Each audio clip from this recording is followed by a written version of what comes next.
Hi guys. I'm gonna give you a few tips for your 2D desk project. So this is an orthographic projection, which you'll remember is I want to see the top, the front, and the side view of a desk. I'm sort of exploding out the cube. Um, and we're gonna start with a new file. I'm gonna use my template. Okay, it's gonna load that up for me. There are just a few things that I want to give you um, as tips for this particular project. So let's get started. So you'll notice when you look closely at this picture, and this is something that you might want to look at online um, or in a digital form instead of in your physical paper form because it may be clearer online or in these images. That there's like a piece that sits here, right? It's set in underneath this tabletop, and then these legs are set inside of that. There are these two cross pieces that seem to oversect into a solid X. So think about that. Think about how this back piece will fit inside. Okay, all of these are individual parts, right? You can see that this vertical leg sits in front of this horizontal back piece, etc. Okay, um, it looks like these are probably mitered, whatever. So you can sort of figure all of that stuff out. There's also a drawer, obviously. And then I've also given you the weights and dimensions stuff that was listed on Wayfair when I spec'd it, okay? So this is like, oh, this is how high this is. Here's how much knee space, so that means that's the distance from here to the floor, okay? All of these are going to be useful to you. Um, I'm not going to draft this all super specifically right now because that's not my job, it's your job. But I am going to show you a couple of tricks. So I'm going to first pick up my rectangle tool. That's, remember, the 4 key is your keyboard shortcut. And let's do your width of 47.5 and your height of 30. Is that what I want? Probably not. My depth is what I want. Instead of 30, I want my depth, which is going to be 23.5. All right, because the height is actually another number, right? The height is the actual height of the thing, okay? And I can look here to confirm that on their little 3D sketch, okay? So that's my top. If I'm you, I'm going to take that top and I'm going to adjust it, add in some of the detailing that's on the top of this desk. But for now, we're going to just kind of go from that point. So now I have a couple of options to do, for example, the thickness of the top, right? That's the next thing I'm going to draw. One would be to pick up my rectangle tool again.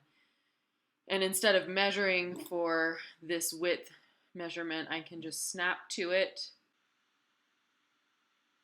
It's starting to get -1.5. Great.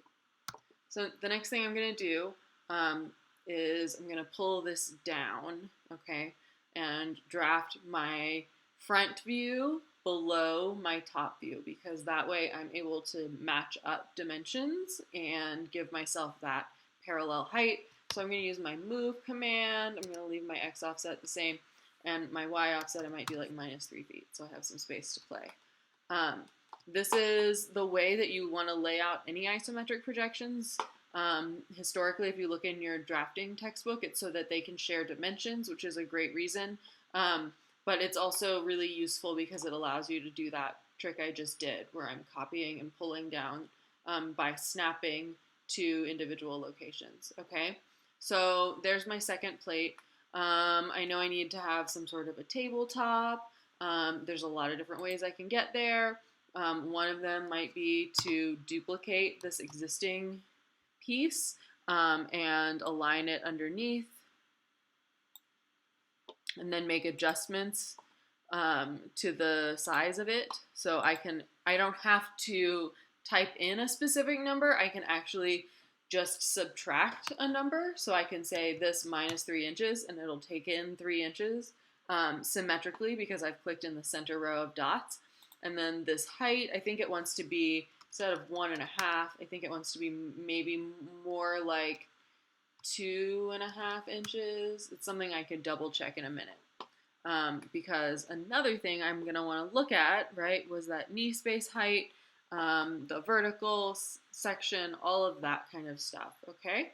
So that's where I would start. I would definitely draft one side, mirror it to the other side, and work my way across in that way.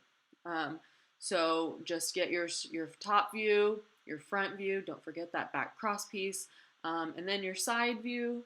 I don't need to see any of the like dashed line, hidden line components of the drawing. So like I don't need you to say, oh, behind this is where this or that piece would fall. In this particular case, you can just give me your front view of that view. So I'm gonna go finish this drafting and then I'll show you a couple things about plating. Okay, so here I am with my three sides basically drafted, and now I'm gonna go ahead and plate them. I want to keep them in this basic arrangement in my plate in order for it to be as clear as possible, but let's just go ahead and jump in. Maybe this time I'll plate it. No, I'm still going to plate it on 11 by 17 because I just like 11 by 17. So I'm going to right click, duplicate. It's just a nice kind of paper, you guys. Let's call this Desk Project 2D. Let's call it plate 1. And pop it back up to the top of the world. Great. Now come back over here, scenery, create a viewport.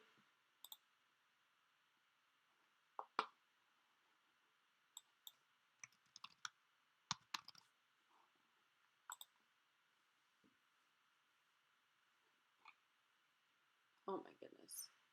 It brought in all of this noise. Okay. So first thing I'm going to do, right, as always, is edit my crop.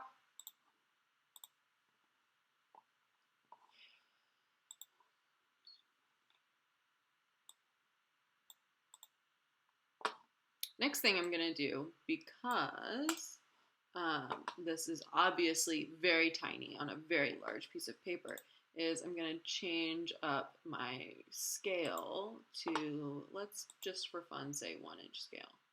It's going to give us more room to play. Let's see how that fits.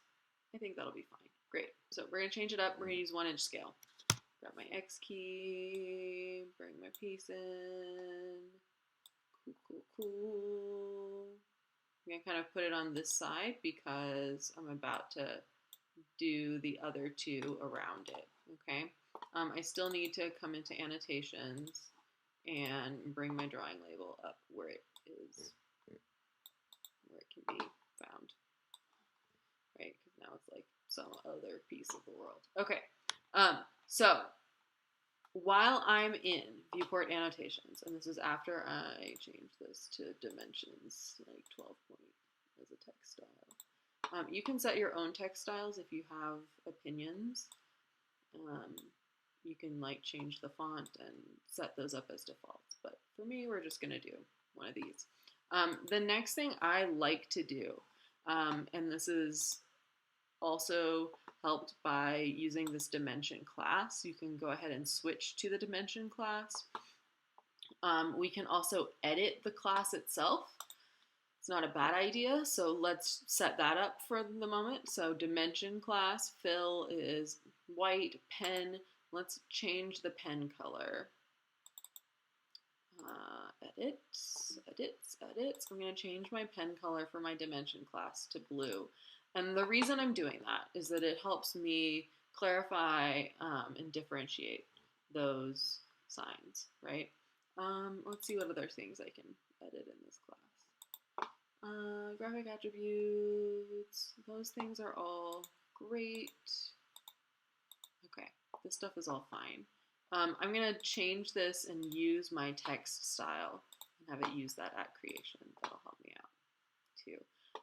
Okay, great. So now I've set up a couple things in my dimension class. This is going to kind of give us the idea of how a class can help us. So here we are. Now I'm going to add a few, while I'm still in the viewport, inside the viewport, constrained linear dimensions, okay? This tool, believe it or not, is going to draw my dimensions for me. Yes, yes it is. My attributes are weird. So for some reason it's still not quite, it should be using that dimension class style I just gave it, but it's not. So I'm gonna go ahead and switch my pen over here in my actual attributes. And then I'll pick up my dimension tool again. Top left, top right. Wow. My computer is doing that thing where it's super slow again.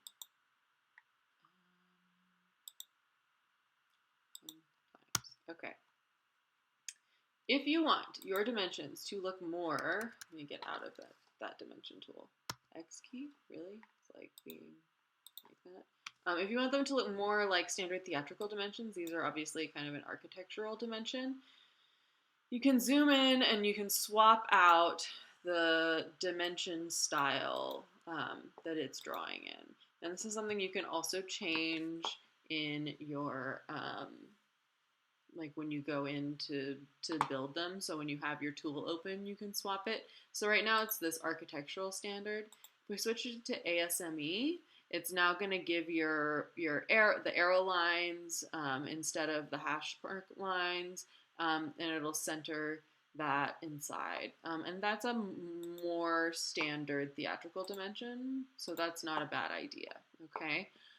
You also have other options that you can change, right? So you can say arrows are inside, auto position text, show dimension value, right?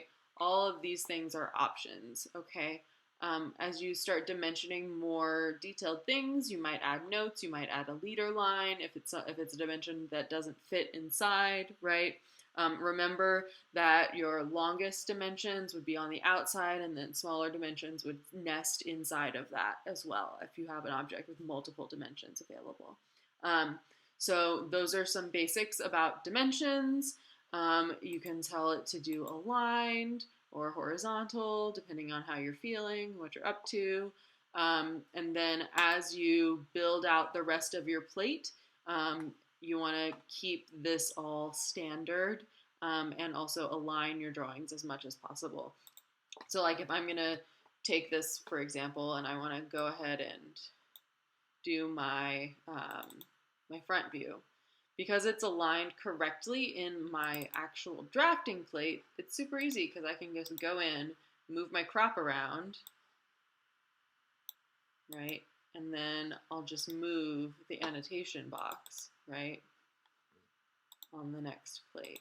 I'll also delete that construction line, right? I can just drop this straight down. Now it's the front view. I can change that over here, right? I can grab even the same dimensions that I had, and I can pick those up.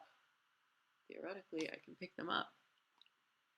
Yeah, oh, I screwed it. It's not happy. There it goes. Pick it up, move those dimensions to this new corner, okay? And then adjust them accordingly. Okay, so I can be like, all right, this is actually for the tallness. Put that. That dimension snap to there, right? Inside of that dimension, I'm going to have my other dimensions. So I can be like, hey, hey, hey, let's use that ASME. Be like, the thickness of the tabletop is this number. It's being rude. So that's the idea there, right? So like if I want to do the thickness of my tabletop, it's like this. It doesn't fit into that space, and so I can move it. Just pick it up, move it up here somewhere, right? And then I can add a leader line. And now it has a little line that's pointing to the place where the dimension actually is. Okay, so all of that kind of clarity is something you can add. Any other questions that you have, feel free to ask me. And I look forward to seeing your desk plates at the end of the week. Thanks.